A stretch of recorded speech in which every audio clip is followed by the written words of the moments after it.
এক ছিল ছোট মেয়ে শিলা। সে খুব শান্ত, পরিশ্রমী আর মায়াবতী। শিলার মা মারা গেলে তার বাবা আরেকটি বিয়ে করেন। নতুন সৎমা শিলাকে মোটেও পছন্দ করত না। প্রতিদিন শিলাকে ভোরেই উঠিয়ে বাসন মাজার কাজ, ঘর ঝাড়ু দেওয়া, পানি আনা, সব কঠিন কাজ করাত। একদিন শিলা খুব ক্লান্ত হয়ে বনের পাশে বসে কাঁদছিল। ঠিক তখনই ঝকঝকে আলো নিয়ে এক সোনালি পরী এসে দাঁড়াল।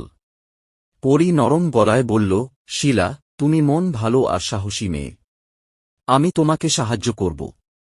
পরী তার জাদুর ছোঁয়ায় শিলার কাপড় পরিষ্কার করে দিল, হাতে শক্তি দিল এবং ঘরকাজ চোখের পলকে শেষ করার ক্ষমতা দিল।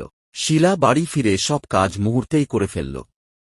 সৎমা ভীষণ অবাক হয়ে ভাবল, শিলা নিশ্চয়ই খুব ভালো মেয়ে, তাকে আর কষ্ট দেওয়া ঠিক নয়। তারপর থেকে সৎমা শিলার প্রতি ভালো হয়ে গেল, আর শিলা পরীর আশীর্বাদে সুখে শান্তিতে থাকতে লাগল।